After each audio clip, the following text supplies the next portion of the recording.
In today's video, we've got an absolutely random deal that's available on Amazon that'll let you get $20 of PlayStation Store credit really cheap. And it ties into the Amazon Fresh program and Dr. Pepper of all things, but it's a great deal, and if you just want that $20 PSN credit, it's pretty easy to get it for just $10. On top of that, we finally got a confirmation on Fallout 76's beta and when that'll be beginning on the PlayStation 4, so I want to go over that and what you can expect. Outside of Fallout 76, the other highly anticipated game is of course Red Dead Redemption 2, and we've got a pretty surprising piece of information about the game, the storage space that you're gonna need to host this absolutely massive game. I also want to talk about this indie title that's coming out to the PlayStation 4 very soon, Sinner's Sacrifice for Redemption. I thought it was gonna be coming earlier on in 2018. Now we've got an official release date for the title, and it does look quite good. If you're a fan of games like Dark Souls, it's gonna be right up your alley, so I do want to take a quick look at that. And lastly, Jeremy Horowitz of VentureBeat is touting that VR is about 1 week away from having its Super Mario 64 moment. Basically meaning that crap is about to hit the fan when it comes to VR, and if you're into VR, this is something you want to keep your eyes open, so I want to take a look at that. And you guys know that I've been very vocal about my thoughts on VR and how I think the library is getting really good. It looks like it might be getting even better.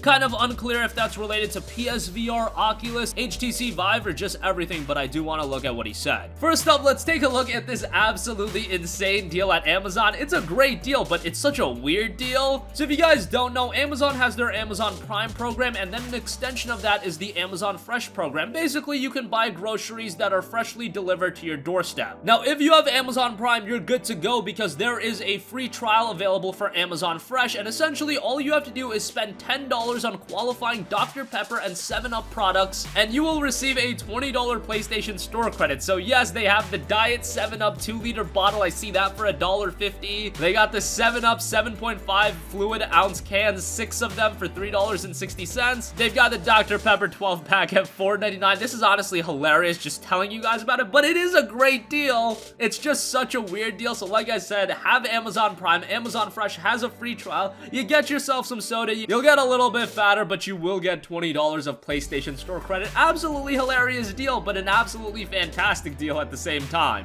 All right, so moving on from that, Fallout 76 is also kicking off a beta, and it's beginning on October 30th, and that's on the PlayStation 4. Now, yes, while it is being called a beta, it's actually not being done in the style of a typical beta, and they're actually calling it the Break It Early test application. Here's what Bethesda said about the beta and the servers. Quote, they'll be online during targeted time frames so we can get as many people as possible playing at the same time. Now, it was said that Fallout 76's beta was pretty much going to be the entirety of the game, so that's kind of crazy. And they continued by saying on any given day, the game might be up for anywhere between 4 to 8 hours. Focusing as many players as we can into these windows is our prime objective. Then we'll fix what we need to fix and do it again. I think this is a good way to do the beta, especially if you're offering a significant portion of the game or the entire game. You don't really want to let players go absolutely ham in that and then kind of negating their desire to purchase the game. So this way they can enjoy the game for 4 to 8 hours. Bethesda can look at all their server tweaks that they need to make and they'll be good to go. Fallout 76 did recently just have its official in-game intro release, so if you want to have a look at that, that is online as well. And again, the Break It Early test application will begin on October 30th. Of degenerates,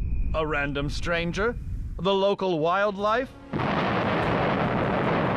Whatever your target may be, take advantage of the resulting fallout to gather rare and valuable resources.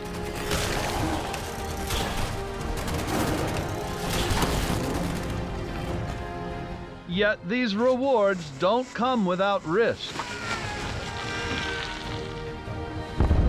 The fate of this new world is yours to command with the power of the atom.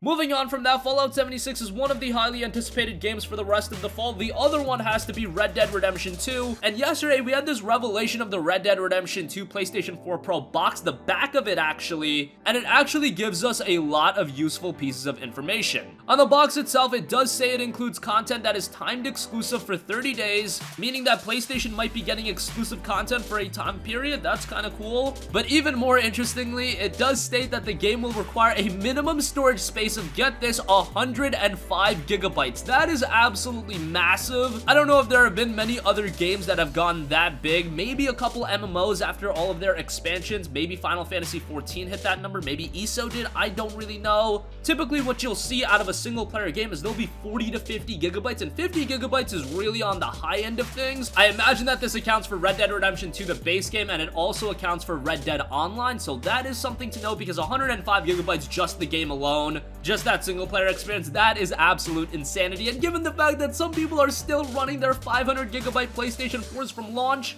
man, 105 gigabytes, that is a sizable piece of storage needed just to house one game. But a game like RDR2, even if you're on that 500 gigabyte hard drive, I think the majority of people will make the adjustments necessary to download the game. I should also mention you can buy external hard drives and they work perfectly fine on the PlayStation 4. You can get 4 terabyte hard drives rather cheap, and with Black Friday coming up, that might be something to look at if you're running one of those smaller hard drives. You're buying a lot of games, you want to keep them all downloaded and installed. Getting an external drive definitely isn't a bad idea. Moving on from that, I want to spotlight a little game that's releasing next month, right before Red Dead Redemption 2 on October 18th, and that is Sinner's Sacrifice for Redemption. Now, this is a game that's been in development for quite a while. I've been following it alongside its development, and when you look at the game, it definitely gives you vibes of a Dark Souls or a Bloodborne, and I want to take a look at the description of the title. Sinner's Sacrifice for Redemption is a boss battler action RPG. Face 8 abhorrent bosses, the first 7 each based on one of the deadly sins. Before each epic clash, you must sacrifice a stat and level down to enter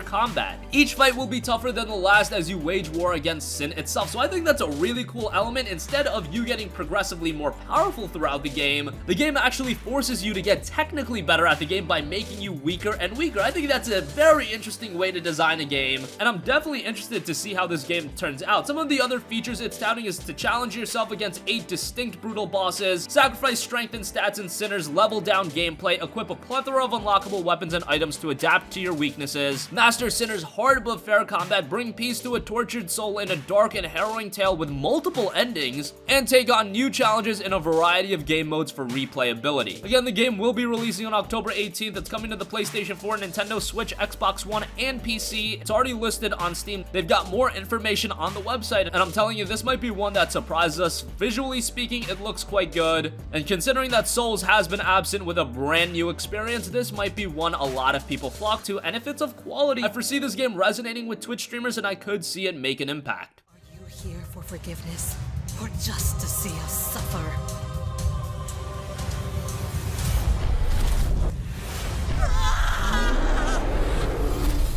I shall not be tricked again. I will rip the honey's tongue from your head and devour your liar's heart. We will tear you limb from limb again and again and again. The ruins of Calvinus rise to meet you, and you will pay for your crime, sinner.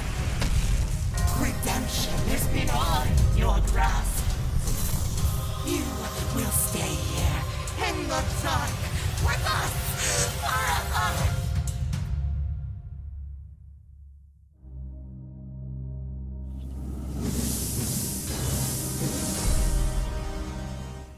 Moving on from that, and lastly, Jeremy Horwitz of VentureBeat tweeted out something very interesting, and it's related to VR. He said this, quote, "VR is about 1 week away from having its Super Mario 64 moment. I can't get into details, but I don't say that lightly. If you are even remotely interested in VR, the rules are about to be redefined and jaws are going to drop." He continued and added, quote, "I am frequently a contrarian when it comes to game hype. Ask Anthony and Janot. It takes a lot to get me excited, and even more for me to see something as being akin to arguably the most important 3D platformer in history." That says a lot. Now, that is quite a vague statement. We don't know if this is related to the PC VR hardware, if it's related to PlayStation VR, if it's related to everything in between, but this has to point towards a specific game. I imagine a publisher taking on a massive project. That's just my 2 cents. It has to be a game that really gets gamers excited, because I've been touting that PlayStation VR is getting a pretty sizable library, but I'm not foolish. At the same time, there hasn't been that one standout game that has really sold the masses on PlayStation VR.